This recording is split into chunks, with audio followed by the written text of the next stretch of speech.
Hello and welcome to the Fantasy Life Show. Happy Black Friday, everybody. Hope you had a truly fantastic Thanksgiving. I am your host, Ian Hartitz. It is a great day to be great, and it is a great day to break down some eventful Thanksgiving football action, along with all of the fantasy relevant injuries you need to know ahead of week 13. But I cannot accomplish this myself, and thus I am joined by the one, the only Dwain, the Rock McFarland. Dwain, favorite part of Thanksgiving? Go. Favorite part of Thanksgiving? Hanging out with family, man. The food, Yeah. family, football.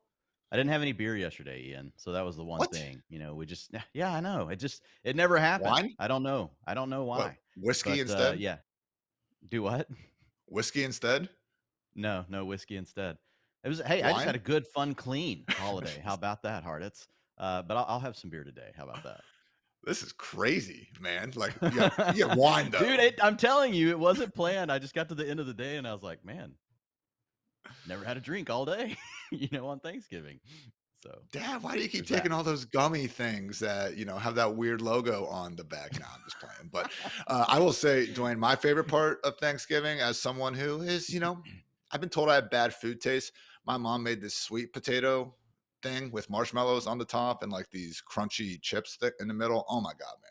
Maybe the best thing I've ever had. I doused it with so much gravy. Who knows? But wow, great day to be great there. So hope you guys enjoyed Thanksgiving as much as Dwayne and myself did. But again, a lot to get to. And accordingly, we're going to kick things off with all of the football action from Thursday, leading off with the Lions taking down the Bears 23-20. Bears did cover as 9.5-point dogs, the under cash here at 48.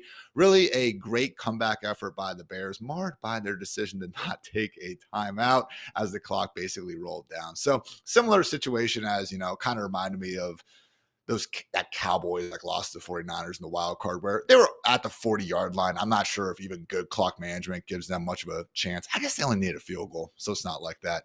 Yeah, it was horrible, Dwayne. Not Eberflus. I was If you just want gonna to call him say, an yeah, idiot. no, Yeah, they it was definitely on had a them. chance to win it or tie it, at least tie it right there. So yeah, very bad clock management there at the end. Sorry, producer Swing. He was, trying to detail the press conference to you and I. Evidently, they call Matt Eberflus Flus. I'm like, is Eberflus even worth giving a nickname to, even if it's just shortening, the longer last name? I'm not really sure about that. But it was another Jekyll and Hyde game from Caleb Williams. Normally, Ian, this happens from one game to the next. We get 150 yards or we get 300.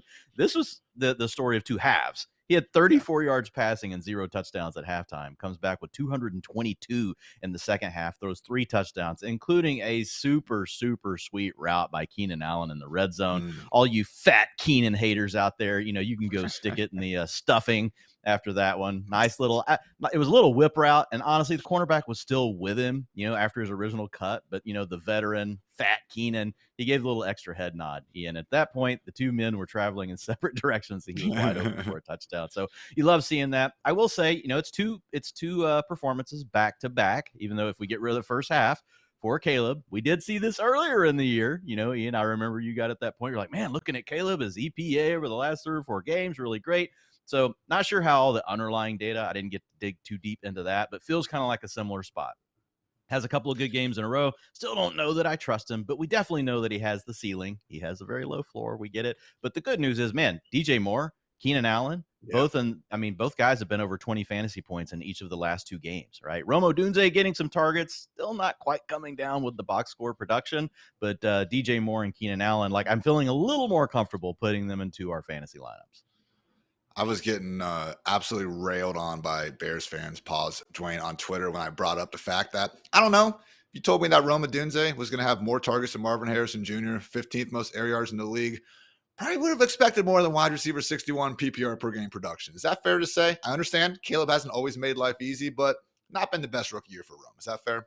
Yeah, I think a lot of it does come back to Caleb, but yes, I do think it's fair. I would say overall, if you're a dynasty player, you should still, be encouraged by those data points because the number one thing that we can really measure that typically is the best for predicting future fantasy production is the intent, right? And the intent is to try to get the ball to Rome Odunze, which he has to do his part to earn those opportunities. And he is getting the opportunities, to your point, down the field as well with the air yards. It just hasn't quite all clicked this year. Now, some of that does go to Rome, right? If you're not as open as you should be, if your break isn't as clean as it needs to be, if there's a miscommunication with you and the quarterback, sometimes that's on the receiver, not just the quarterback. We don't always know those things because we don't know exactly what the call is, even if we go back and watch all of the film.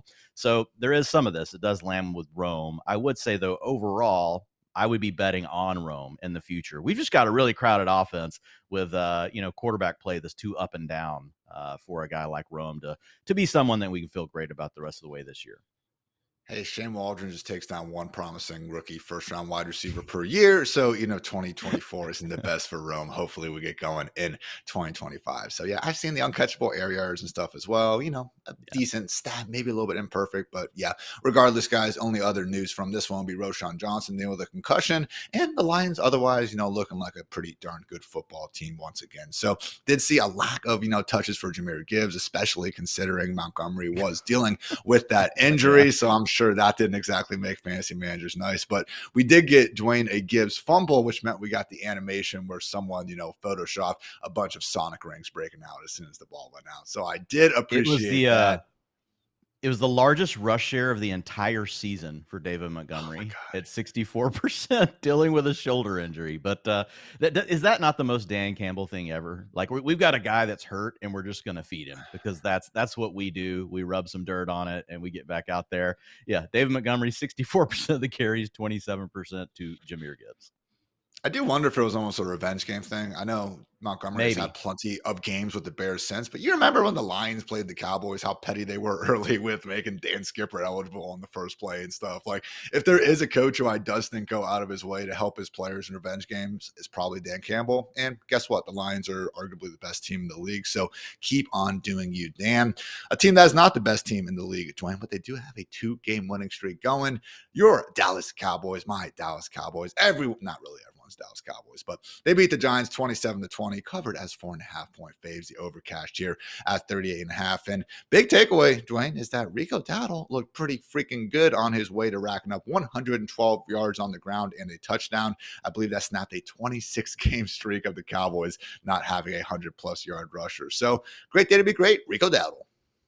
Yeah, his highest utilization score of the year at 8.7. He had 71% of the snaps yesterday. So in a full-time role, 71% of the rushing attempts, 57% route participation. That's one of his best marks in that category as well. So yeah, he was doing everything. And we've talked about this so many times, even on a bad team like the Cowboys. If you're getting all of the work, you have a chance to score fantasy points, and that would make you a low-end running back too. We've seen it from Chuba Hubbard, who's worked his way up the ranks this year. We've seen it with so many guys over the past. The big challenge with the Cowboys has just been they've wanted to really, divide it all up between Dowdle and between Zeke, and then typically Hunter Lipke, or, get a little Deuce Vaughn going, maybe some Dalvin Cook. So it does look like they are finally committing to Rico Dowdle. Over the last 2 weeks, Ian, he's had 70 and 71% of the rushing attempts. So very good news for Dowdle. We'll see if the Cowboys can now screw up the draft pick as much as possible. Early in the year when they should have been in contention, they were losing. Now that they should just forget about it and go get a better draft pick, they've decided they want to start winning games. They get the Bengals next. Bengals, I think you and I agree, like, they're probably winning that game, but the Bengals have found some weird ways to lose games where Joe Burrow throws for like 5,000 yards in the game and they somehow lose. You get the Panthers. They should probably beat the Panthers. The Bucks, I think the Bucks win, but to your point before the show, that's not a guarantee. Mm-hmm. Like, the Bucks could definitely stumble. You get the Eagles, should get the wheels blown off. Commanders, I think the Commanders win, but again, like, the Cowboys could end up winning 2 or 3 of these games somehow. Like, and that would just be the most Cowboy thing ever, and that would probably secure Mike McCarthy's job with the way Jerry Jones has been talking locally, just sending all the local fans like to the cliff, man. Everybody's on the edge, waiting to jump off. Jerry coming out and saying he's open to an extension, Ian, with Mike McCarthy. Again, I would not be surprised in the slightest if they just lose out these next 5 games and everything. Yeah. But again, the schedule is setting up. Maybe those Bengals, Panthers, Bucks, God forbid the Commanders games, they could make a little bit of, to your point, ultimately meaningless and hurtful to themselves noise at the end. So CeeDee Lamb was the disappointment in this one, though, just 39 scoreless yards, and did appear to re-injure his AC joint/shoulder injury. Yeah. So we'll need to keep an eye on that ahead of what otherwise would be, a decent enough smash spot against the Bengals. Shout out to Cooper Rush. Couldn't quite get me those 5 extra passing yards to make us 3 for 3 on props, but that's okay because he has made this Cowboys offense at least average to below average, as opposed to we cannot play a single person from this, as it looked like after that Eagles game. So good stuff there. And then with the Giants, Dwayne, we did have Malik Neighbors predictably getting force-fed the football in this squeaky wheel spot. 13 targets, many of which were schemed to him early, caught 8 of them for 69 yards, even had, a big play or two, brought back by penalty. So was a good game, had a drop or two in his own right. But hey, man, even if Drew Lock, not exactly the world's greatest quarterback, as we know, although look at that man run, man, he can scoot out there, certainly did seem more than happy to feed his number one wide receiver the football. I knew you would find a positive for Drew Lock. There would be no he way had some good runs. He did have some good runs. He Led looked terrible as a passer, but yeah. Hey, what's funny about Malik Neighbors is you say it's a squeaky wheel game. Yeah, he went from being at a 30% target share to 40. That's a squeaky wheel game for Malik Neighbors, a 40% target share. The dude normally gets 30%, sitting at 36% for the season. He's ready to obliterate all rookie records as far as target share. Let's get this man a quarterback in 2025, Mr. Brian Daboll, if you're in fact still employed by the Giants. Only other thing I would know is that stud defensive tackle Dexter Lawrence did suffer a dislocated elbow, so that is not going to help the Giants already, rather mediocre defense get any better down the stretch. Finally, Dwayne, I would say real quick, Tyrone Tracy did get back to his full-time role. I know we were a little worried about it last week. He had the fumble, so he had the fumble the game before. He had a 71% snap share early on. Devin Singletary stole some of the rushing attempts, but Tracy took back over all the passing down work, not Eric Gray. So finding a way to stay out there more often than not. Again, Giants, 2-10, not a very good team, but Tracy's in a big enough role. And if he keeps that passing down work, probably, 13 to 18 fantasy points per game is probably what you're looking at the rest of the way. No, that's a good shout because I gave Singletary the start and it was like, hold on, what do we have here? But to Dwayne's point, wound up still being a good workhorse role for Tracy. So good stuff there and good stuff by the Green Bay Packers taking down the Dolphins 30-17, covering us 3.5-point faves and pushing out the 47 over under. So yeah, man, Jordan Love really ever since coming back from that bye looks healthy. And when he is right, man, guess what? He's looked like one of the better quarterbacks in football for the better part of the last 12 months. Found Jaden Reed for 2 touchdowns, missed him on a long one early, but after they recovered a muff punt, wound up scoring the same drive anyway. Solid games from Tucker Kraft with 78 receiving yards, Christian Watson 67, including hauling in a beautiful 46-yard catch down the sideline, and Josh Jacobs going off for over 110 total yards in this one. So pretty much business as usual for the Packers, Dwayne. But yeah, guess what? This is a really good offense. Yeah, nothing big here. We should get Romeo Dobbs back next week. It was a concussion short week. Dontavian Wicks did get that third wide receiver treatment in this game. Had a drop early, came back though and caught the rest of them, guys. Didn't do much for you in the fantasy box score, only 7 points. But yeah, nothing else to really add. Josh Jacobs, he's rolling. They look really good. It's very hard though to pin down each week which one of these Packers wide receivers or two is going to have their big week. This week it was Jaden Reed, not due to a lot of yardage, but because he did have a nice long rushing attempt, but he got the touchdowns, and that's what came through for Jaden Reed, even though he didn't have all those yards. So yeah, great offense, looking like they're hitting their probably hitting their peak form, like heading into this kind of playoff stretch here. And man, they play in a tough division. They're going to need to stay. They're going to have to stay crispy here, Ian. The Lions sitting right there, obviously in first place in that division. You got the Vikings, NFC North, man, what a battle. Seriously, man, even if the Bears aren't exactly racking up the wins, they are, racking up the heartbreaking losses and making life tough on opponents. Sorry, again, producer swing. With the Dolphins, Tua, 365 yards and 2 touchdowns through the air. Did take 5 sacks. They also lost, on 2 of their 5 fourth down conversions. So just a situation where they were generally able to move the football, especially in the second half. Just couldn't quite punch it in once things got tight around the goal line. But good to see, Dwayne, that Tua is capable of completing a forward pass when the weather is indeed cold. That said, per Underdog NFL, Tua now 0-8 in games where the weather is below 40 degrees. So really with this offense, hey, more of the same, where we saw Jonnu Smith going over 100 yards. Tyreek Hill, 83 yards and a pretty lucky touchdown after it bounced off Jonnu Smith's hands. Devon Achane, a PPR scam cheat code at this point, 8 catches on 9 targets for 56 yards and a touchdown. I mean, even Jalen Waddle coming off of boom managed to give us 50 yards and not completely kill us. So pretty much as expected there, Dwayne. Maybe a bit more efficiency in the cold, which is great to see. But the big change, I guess we could say, in utilization came down to one Raheem Mostert. Yeah, Raheem Mostert really took back over that RB2 role behind Achane. It had been more of a split between him and Jalen Wright. Now, it could have been game script induced because in these other games, they've really been leading. And so maybe it's those scenarios they lean more to Jalen Wright, as a guy that's going to get more of the carries. This was a trailing game script. We have seen Raheem Mostert as the passing down back in previous weeks. So it makes a little bit of sense that he was the leader here. But yeah, 38% of the team's rushing attempts was second behind Achane at 54%. And then his route participation sitting at 35%. Achane still sitting up there dominating, though, at 63%. The man not leaving the field very often. But in games where we think it could be close, shootout, or potentially trailing, probably more of a Mostert kind of game. In those games where they're leading, it might still be a little bit more Jalen Wright. I think the big takeaway here, though, is, look, Raheem Mostert still looked good. You had a great stiff arm on a carry. He had a great catch in the turkey hole on Turkey Day down the sideline. That was a great throw from Tua, who struggled really a lot in the first half, really got it going in the second half of that game against some softer coverage, and Raheem Mostert was a pretty decent part of that. Didn't give you many fantasy points, but you could see him being a guy that matters down the stretch if something were to happen to Achane. I think he would get a lot of the passing down work and probably like half the carries. And that's what I was kind of thinking, Troy. I'm looking at it right now. Jalen Wright only has 3 targets all season long. I know we've talked about wanting to keep him in case anything happens with Achane, usually because Mostert has still been on more rosters than not, despite obviously not coming through the same way he did last year. But I think we would have to give Mostert the benefit of the doubt over Wright, just in, hey, God forbid, again, Achane wins the lottery. If we had to rank him next week, probably Mostert over Wright. Yeah, after seeing the way that this sort of game script worked out, which we haven't seen in like 3 games for the Dolphins, it just gave us a really new view of the way this could work. I think Wright could still come out there and get half the carries, right? Maybe even a little bit more than that. But he would be pretty game script dependent is what I think would happen. And Raheem Mostert would probably more take over the jack of all trades kind of thing, doing more of what Achane is doing right now. Probably not to the same level, not dominating completely the backfield, but I think he would be the lead guy just because he can. It seems like they trust him, right? In more of these situations. And he is the guy that on passing downs has been out there, to your point. So yes, I do think we would have to rank Raheem Mostert as the running back 1 for the Dolphins if Devon Achane won the Powerball this weekend.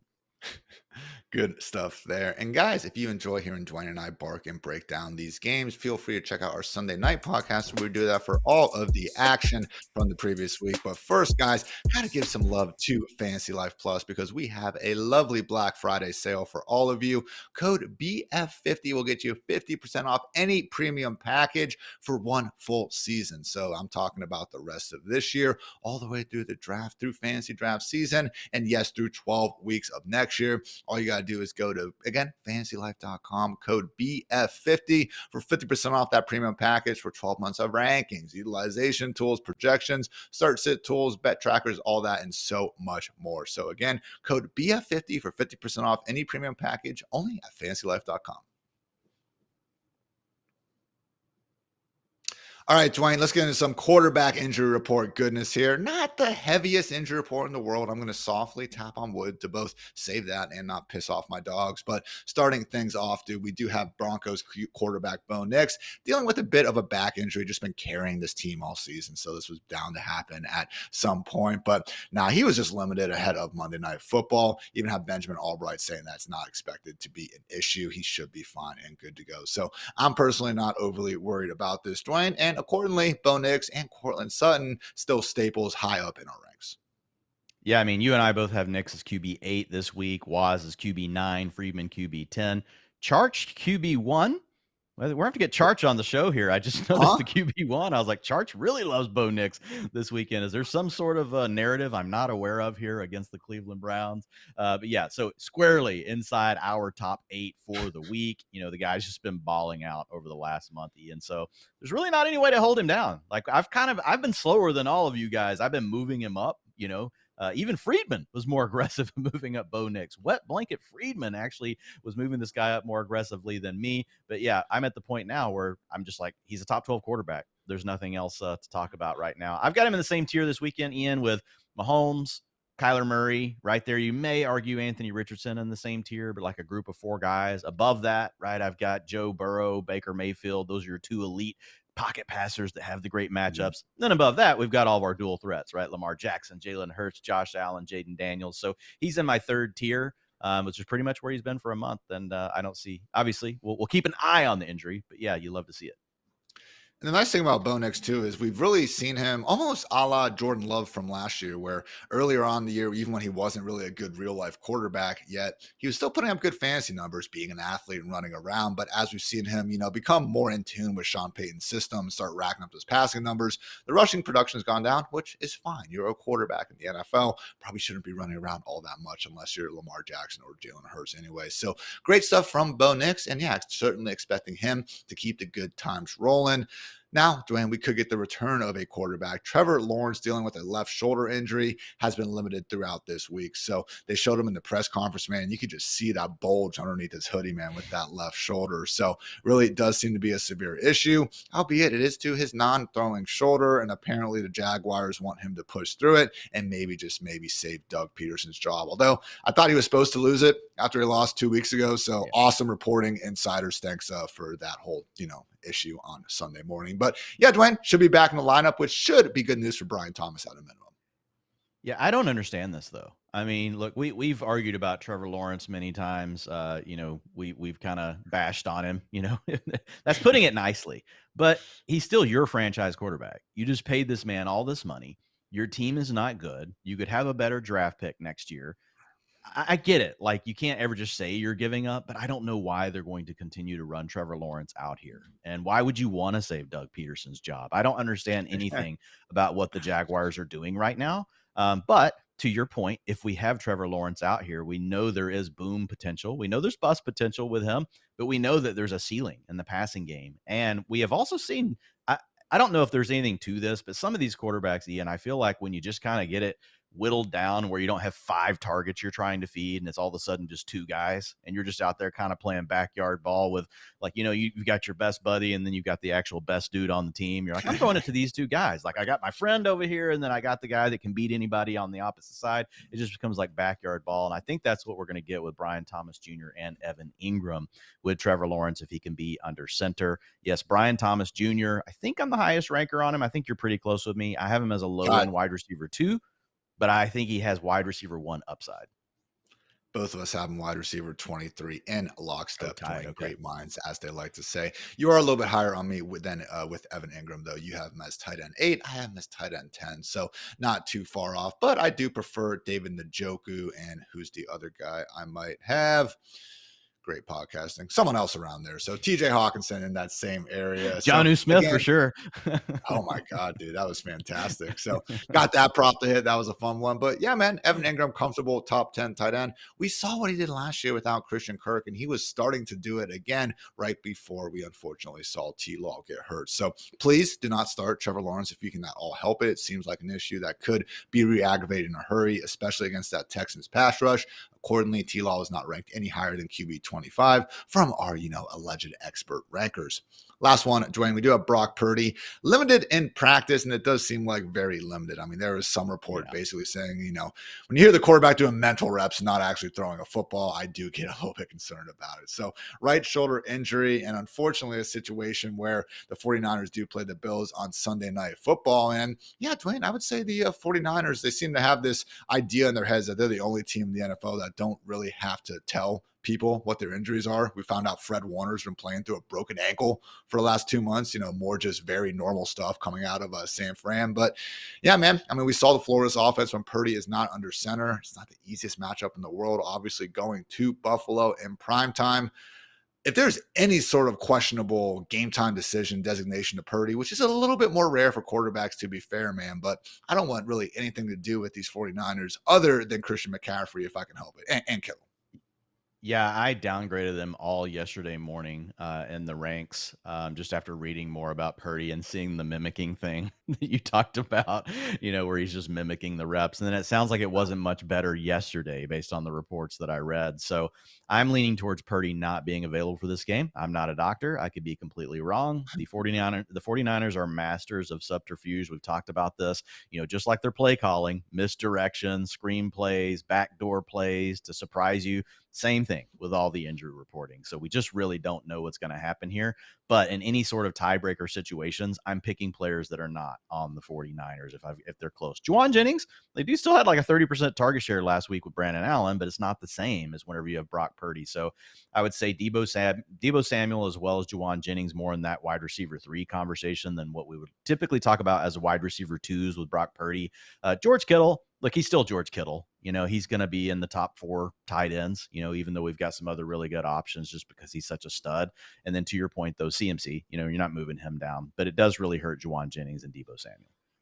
And right now, Dwayne, I have Juwan wide receiver 25. You have him wide receiver 26. Deebo's wide receiver 36, wide receiver 31. And that is under the kind of assumption, like we still have Purdy in the ranks. So probably would drop him a few more spots, even more, at least Juwan Jennings, if we do in fact hear that, we're not going to be getting Purdy out there. But yeah, it's just one of these things too, where Shanahan, I think he's still been fine as a play caller this year, but it's just crazy to me, man, last week where you don't have Purdy out there. Why would you not be scheming up 5, 10, 20 touches for Deebo Samuel? Instead, we got one. So we can talk about his lack of ability to separate. I'm not saying that that's a, Fugazi or anything, to steal your word, Dwayne.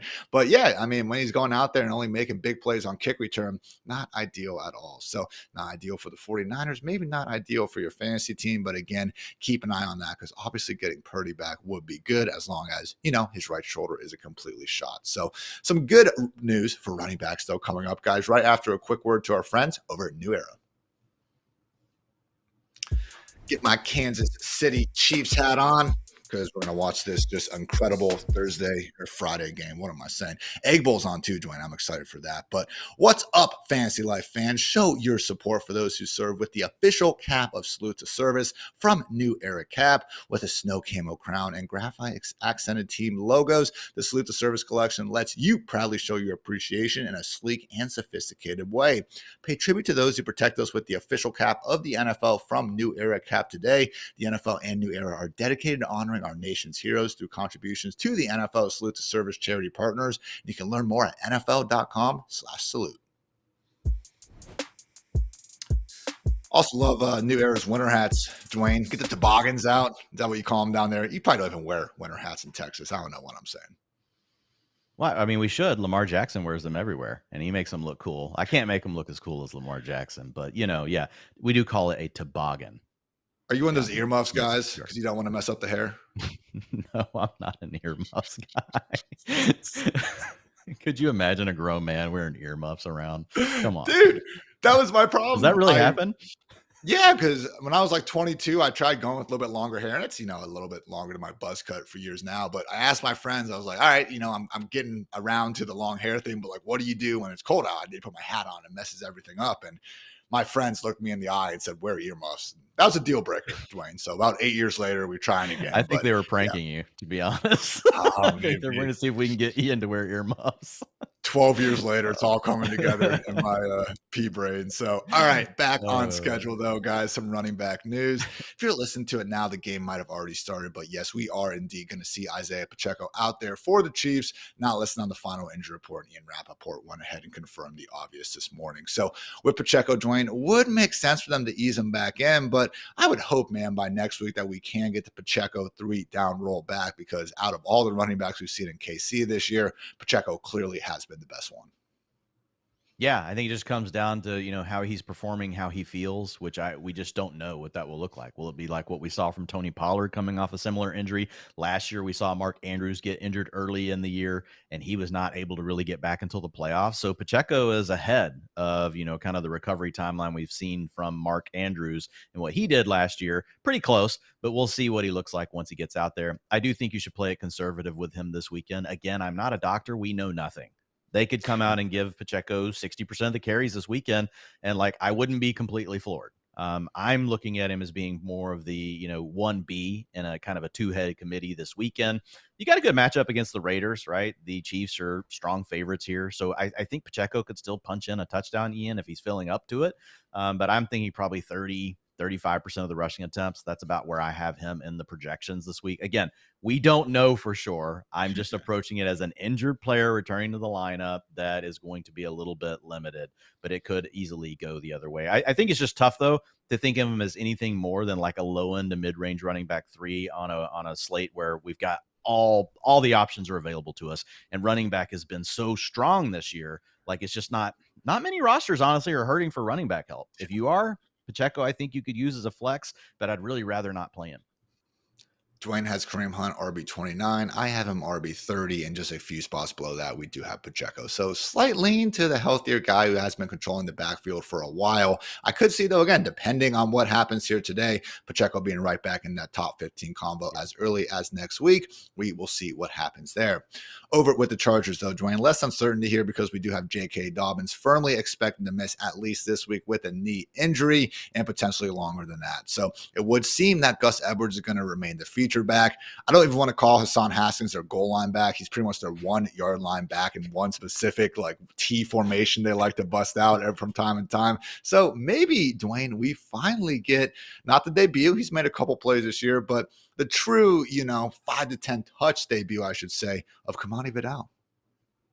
Yeah, and Kimani Vidal right now, Ian, is available in 93% of Yahoo leagues. He's even available in sicko leagues right now. I saw him on the wire this week. I put in a couple of bids for him. So he's a guy that, he had been cut here in recent weeks. I know he's probably playing in some of these leagues where if they were cut last week, you can't pick them up now, right? They're locked. They can't be picked up. So hopefully you're not in that scenario, but I do think he works back into that passing down role, Ian. And I think he's still the guy you want to roster long-term here if this turns into a, knock on wood, hopefully not, long-term injury for J.K. Dobbins. I think Vidal is the one that has the most upside. I think this weekend, the play is Gus Edwards. If I had to choose someone that I thought was going to be, the most likely to come away with fantasy points out of this game, I've got him at running back 30. Ian, you're running back 29. Friedman's running back 30. Chart's running back 29. Was slightly lower than the rest of us at running back 35, but still same ballpark. So I think we're all looking at him as a mid-range running back 3, but it wouldn't surprise me. Like, I think he has a chance to come out and get like 65, 70% of the carries against the Falcons, who give up, over 125 yards rushing per game. I could see Gus Edwards like putting up a kind of a gross stat line where you're like, 20 carries for 60, but he had 2 touchdowns. Like, we could see that sort of thing happen for him. So I will say this. I think I slightly lean to Gus Edwards over Pacheco. I know that's dicey because we don't know for sure what's going to happen with Pacheco, but just knowing the type of injury he had, if I had to choose between the two, I do think I would choose Gus Edwards this weekend.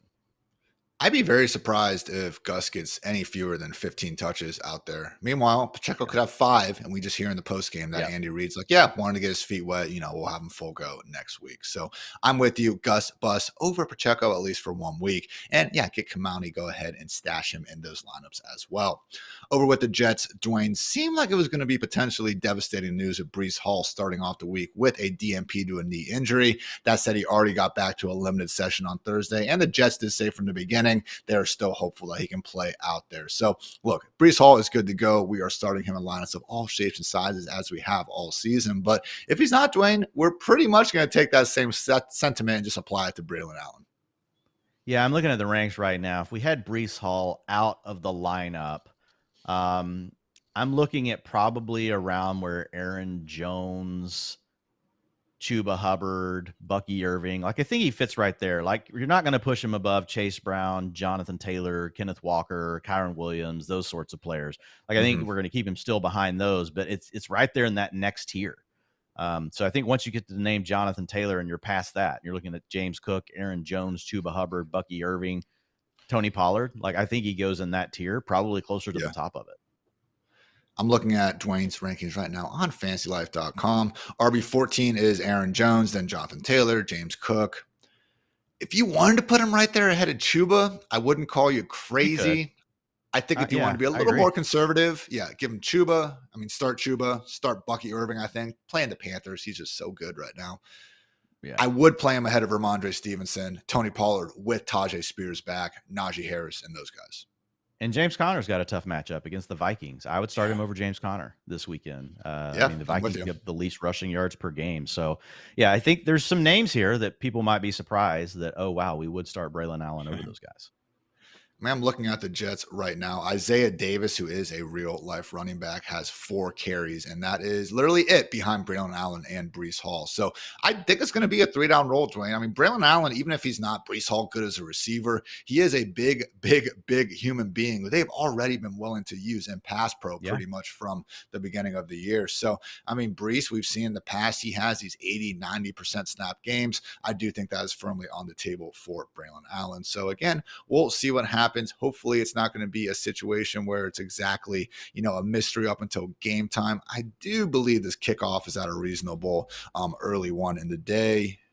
Let me double check that right now. I don't have the schedule. 1 p.m. kickoff time. Yeah, we're good. 1 p.m. kickoff time. So we'll know before the big stuff happens and accordingly make our decisions then.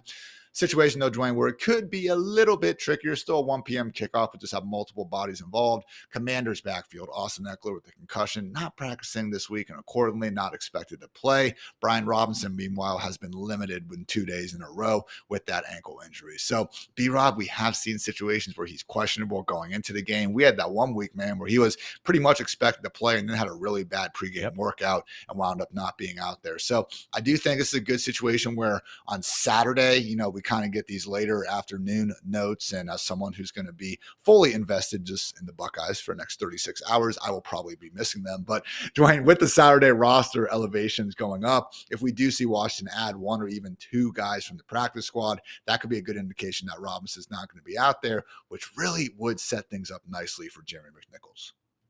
Yeah, I think in that case, we would be looking at Jeremy McNichols and it's a full slate again, no one on bye.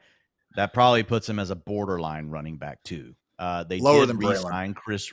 Yeah, yes, lower than Braylon Allen. More in that, running back. When we say low end running back 2 to borderline, like we're talking like running back 23, 24, 25, 26, somewhere in there. Just one of those guys right on the cusp. If it was a week where we had multiple teams on bye, he would get a little bit higher. They did re-sign Chris Rodriguez. We saw a game earlier this year, Ian, where Chris Rodriguez was actually in a 3-headed committee when Austin Eckler was available. So some of this does come down to matchups and what they want to achieve. But Rodriguez is more like stylistically, he is more like Brian Robinson, right? So he could take some of those early down carries. I am with you, watching to see what happens with the practice squad elevations, and also just knowing that we have seen, practices, or we've seen practice reports this year where it looked like Brian Robinson Jr. was trending in the right direction to only have him inactive in the game. So I would say right now that would put Jeremy McNichols, obviously Rico Dotto's already played, so we've got him ahead of him. Najee Harris, I'm still starting over him. Rashad White, I'm still playing over Jeremy McNichols because it's playing against the Panthers. Kareem Hunt versus the Raiders with Pacheco back. How about Gus? I think I'm still starting Hunt. Yeah, well, Gus is next. So it's Gus. Yeah. So I think he's right in that tier, though. It's Kareem Hunt, Gus Edwards, Travis Etienne, Nick Chubb. I think Jeremy McNichols goes somewhere in that tier. Sounds like Tank Bigsby's going to be back for the Jaguars. I think if Robinson and Eckler are out, I'd probably give McNichols the lean over Etienne. I think I'd still want to start Gus Edwards over him.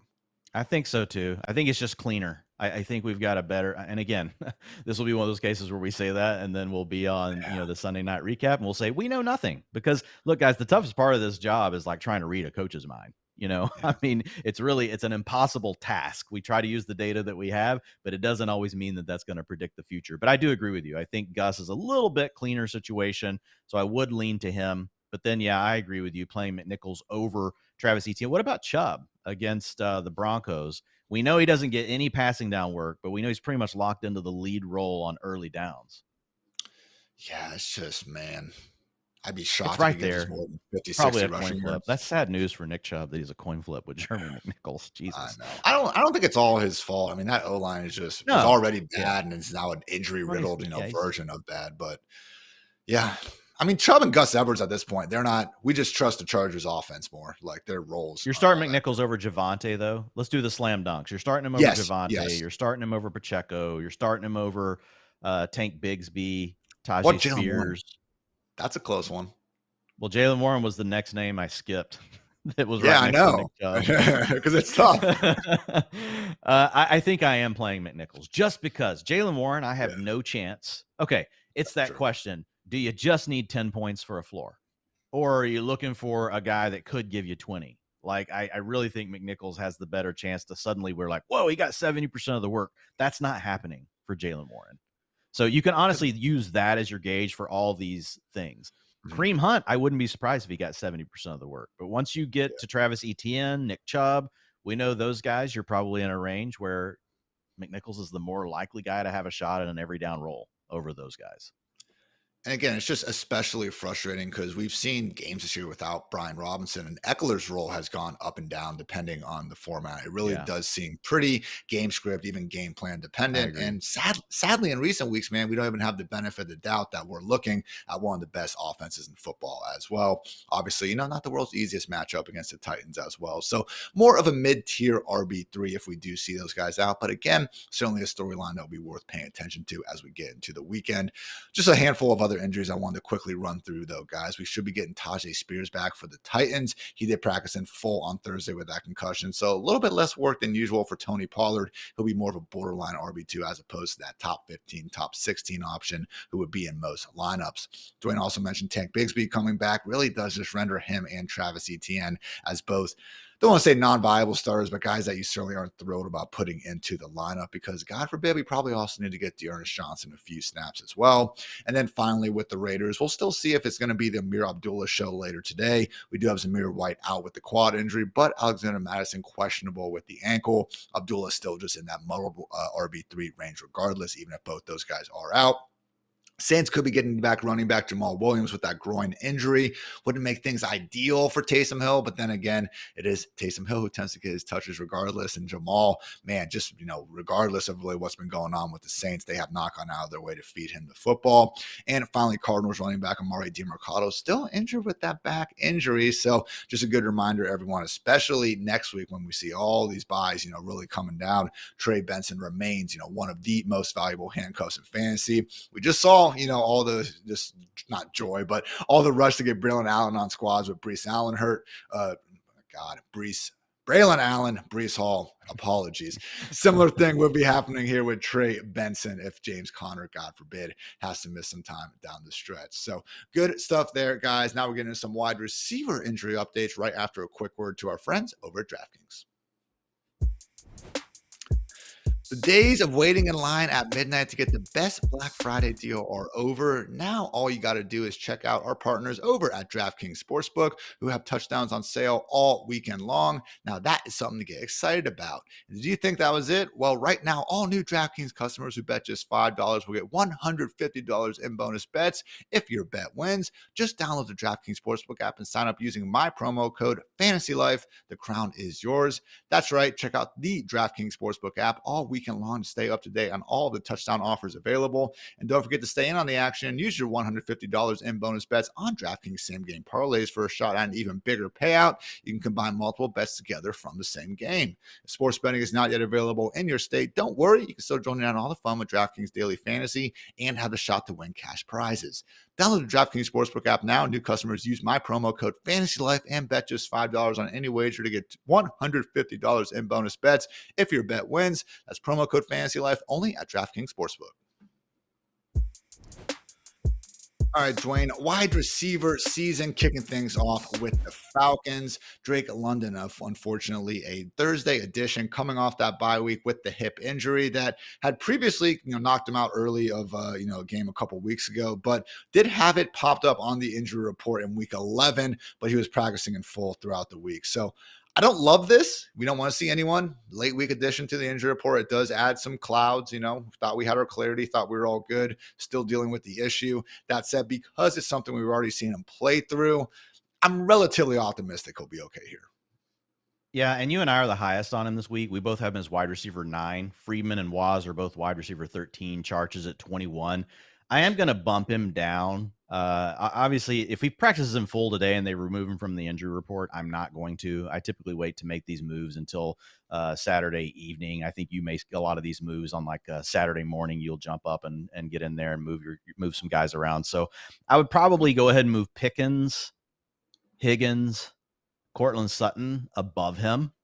Yeah. And then I think that puts him now in a tier. And I think you could argue that you go ahead and bump him below like Garrett Wilson, JSN as well. And then that puts him in that Zay Flowers, Calvin Ridley, Ladd McConkey tier. I think that if we get another limited practice today, I'll probably go ahead and bump him down because I just don't see a reason to keep him ranked ahead of someone like T. Higgins that's absolutely balling out and he's healthy. So that's the way I would approach it. Other guys that were in a similar range with him already that are healthy, I would go ahead and move Drake London below those. But still, you heard the range we're in. You're starting him. Unless you play, in an 8-team league with one starting wide receiver, like you're probably starting Drake London no matter what. He just gets a little bit of a downgrade. Darnell Mooney, though, if for some reason Drake London didn't practice, like say, because a lot of times limited means they got hurt in practice. So technically the coach calls them limited because they didn't practice in full. And then the next day, you get a DNP. That's the thing we don't want to see. That would cause us to really move Drake London down the ranks. And then the question becomes, how high do we move Darnell Mooney? It's not the greatest matchup against the Chargers. I don't think the Chargers are a lockdown pass defense by any means, but it's a below average matchup for a wide receiver. I would at least say that.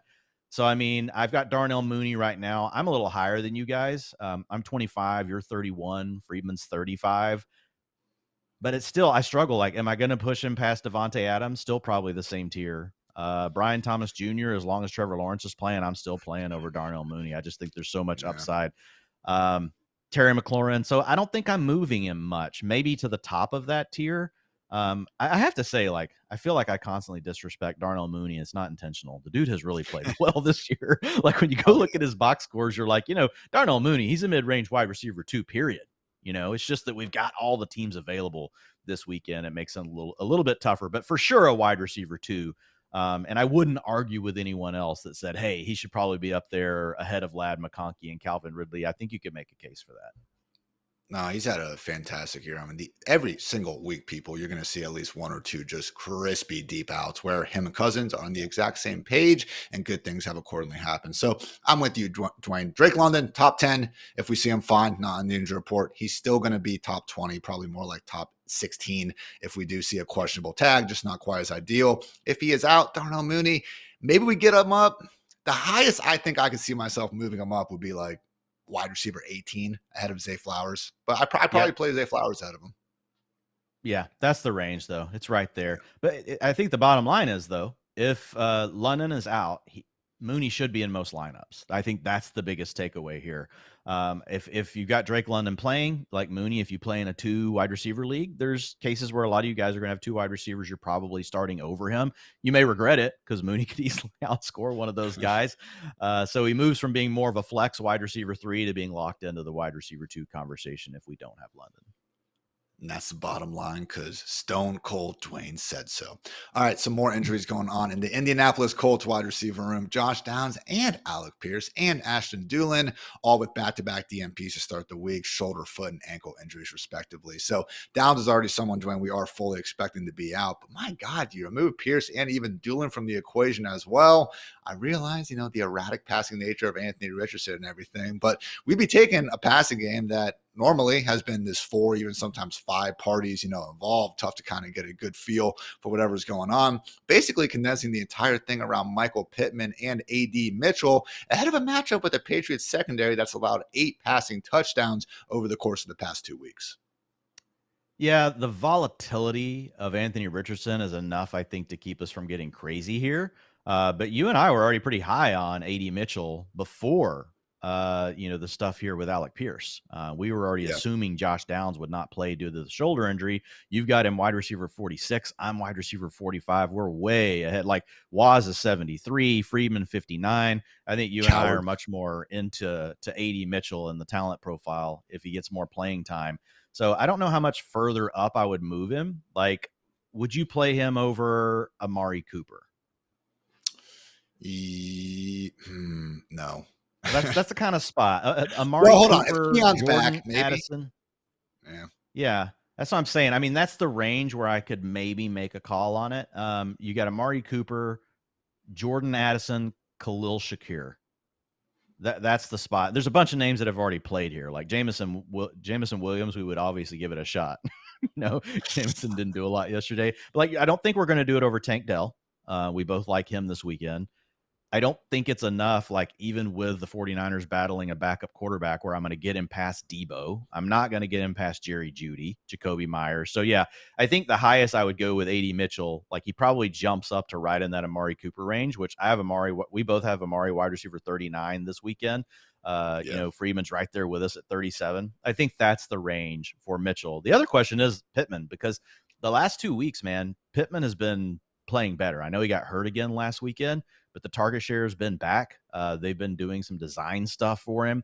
Not going to give you like the big plays that A.D. Mitchell could give you, but he's probably the better bet. Like if we said one of these guys is coming away with a 30% target share in the game, it's probably Pittman. So I think both of those guys move up into that range that we just talked about. If I was looking for an absolute monster ceiling game, I would lean to A.D. Mitchell. Like he's the one that I'm like, is there a chance you could score 30? Yes. I don't think Pittman's doing that. But if you're like, man, I just got to know I'm getting 12 to 14, it's probably Pittman over A.D. Mitchell. Otherwise, guys, just have a handful of other wide receiver injuries to get through. Devonta Smith dealing with that hamstring injury. Did return to a limited session on Thursday. However, this is going to be a later Sunday game. We've kind of already talked about some of the issues with overall targets available in Philly. So Devonta Smith coming in as Dwayne's wide receiver 43 if he does play. And again, just if there's any sort of game time decision, questionable stuff going on, despite the good matchup against the Ravens, might have to look elsewhere because, again, you're probably not going to have too many extra options to choose from at that point. Over in Seattle, we do have DK Metcalf and Tyler Lockett dealing with shoulder and knee injuries. Neither guys practice this week.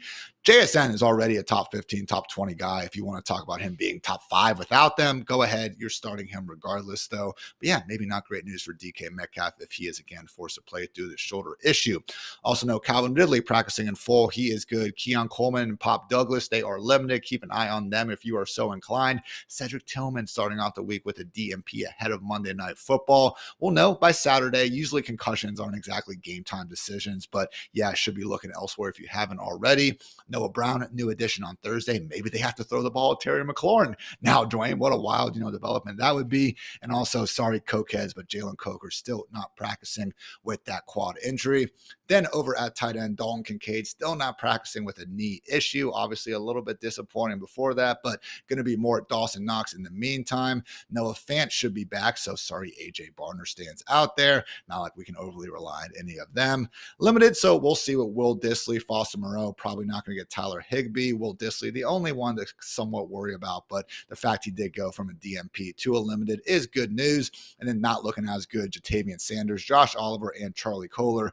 None of them have managed to practice. So that was our injury recap, Dwayne. Now time to get into some bold predictions, and we need some much better ones. So I thought I called out Jalen Waddle last week, and I didn't. Dwayne, I just wrote about it. I didn't actually speak it into existence. So gotta love how that works. Instead, I incorrectly, tried to announce boom games for Jameson Williams and James Conner, and that did not go down. Ladd McConkey had a pretty good game for you, though, and then Brian Robinson got hurt, so I'm not exactly going to hold that against you. So we had a bad week. The Brian Robinson one is that should be null. That shouldn't go against us. Like it's a first quarter injury. We had a bad week, Dwayne. I think I actually meant to say I had a bad week and you were actually pretty fine out there. So good job by you. Let's keep it going. Who is your, first bowl call of week 13? I mean, I don't know how bold this one is. Like, you're going to tell me it's probably not bold enough. But look, you're playing Bucky Irving. Like, in any scenario, honestly, like, it's going to be really tough to have him on your bench. I know someone's going to now send me a screenshot where they're going to have, just 2 amazing stud running backs, especially the way drafts worked out this year. So, not saying there's never a scenario where you're benching Bucky Irving, but hopefully you play in a league where you got 2 flex spots, all that sort of stuff, so that you can actually get fun players that you want to start, like Bucky Irving, onto the field. I'm going to say 105 yards and 2 touchdowns. Got a matchup against the Panthers, Ian. So not only is the rookie playing absolutely electric, saw his largest role of the season coming out of the bye, the Panthers give up an 8.6 point per game fantasy boost to the running back position. That is the number 1 in the NFL. So you just put it all together, how good he looks. You got the matchup. It's just an easy time to plug Bucky Irving in. Look, I like Rachaad White this weekend too, but Bucky Irving's just the more electric of the two that I think could just absolutely blow up. This is bold for you though, Dwayne, because I know if you had to stack up all the, just core utilization metrics, Bucky is closer to a low end RB2, but he is that freaking good with his opportunity. So I will allow it, my friend. I'm going a little bit bolder here though. Tank Dell, give me buck 75 and a touchdown against the Jaguars defense that we 100% wanted to target even before they arguably quit on the season. And Tank Dell really did roast them last year. Buck 45 and a touchdown, also 50 yards and a touchdown in those two performances. Unfortunately, just wasn't active the first time they played this season. So he has looked relatively sprier in recent weeks. And again, I just think it's a good instance where when we have that muddled flex range, closer start-sit decisions, we should be letting things like great matchups and, hopefully quarterbacks playing a bit better like CJ Stroud help influence those decisions. So Tank Dell getting a little bit healthier down the stretch. I like him to boom in a major way in what a lot of kids would call a smash spot here. Dwayne, second prediction of week 13, go. Yeah, I'm going to go with Marvin Harrison Jr. here, a guy that a lot of people have been disappointed with over the last month, and for good reason. But Marv, he's still right there. He's one of the target leaders for the Cardinals. Him and Trey McBride, still really the centerpieces to the offense. You could argue Trey McBride has really kind of taken over more of that over the last few weeks. But we get this matchup against the Vikings, Ian, the second biggest fantasy boost to wide receivers at 7.3 points per game to the position, only behind the Ravens at 8.0. So it's really those two teams in a tier of their own as far as how much they've been dominated by good wide receivers. So as much as Marv hasn't maybe lived up to the hype of where he got drafted in fantasy land, Ian, I still think he's having a relatively good year for a rookie. If we just look at it and get rid of all the hype we had around, this is Marvin Harrison Jr., son of Marvin Harrison. We've been hearing about him for so many years. He just got pumped up so much and got taken early in the draft. But if we just get rid of all that and say, this is a first-round pick, how has he performed compared to other former first-round picks in the NFL draft? Even guys that just were taken in the top, 10. He's still doing good. He's not smashing like Jamar Chase or some of these other guys, but he is earning his targets, Ian. He has shown that he can win the ball down the field. He's not electric after the catch, which you called out, in the draft process. You're like, guys, if you think this guy's going to come in and do the things Malik Neighbors does after the catch, you've just got the profile wrong. Doesn't mean he can't be a good player, though. Really like him in this matchup. So I will say 100 yards and a touchdown for Marvin Harrison Jr. He should be in most fantasy lineups this weekend. 8 straight games with 7 or fewer targets. Let's go down with the ship at some point, Dwayne. It's just so frustrating seeing these 5 or 6 target games, but I like that call and does have a nice, end of season stretch. I'll round things out with another NFC West stud, Kenneth Walker, the RB1. I'm going to say 180 total yards and 2 touchdowns, but every week this guy still makes a great play. He's number 1 in the NFL, number 1 dating back to 2020 and missed tackles forced per carry right now. And again, it's just a matter of he hasn't found the end zone in 4 straight games. 1 touchdown in his last 4 appearances. So we haven't had the booms in fantasy land that we still do know he is fully capable of. So Jets defense scares me because I predicted a Jonathan Taylor boom against them because of how bad they have been. So, fool me once, shame on me. Fool me twice, can't get fooled again. Shout out George W. But yeah, Dwayne, again, I just think that Walker has that explosive big play ability to take, a small gain and make it a big one. Just haven't quite seen it consistently for a while. What better time to do it against a Jets defense that has been disappointing and again now could be quote unquote quitting a bit on the season. So Kenneth Walker, Marvin Harrison Jr., Tank Dell, Bucky Irving.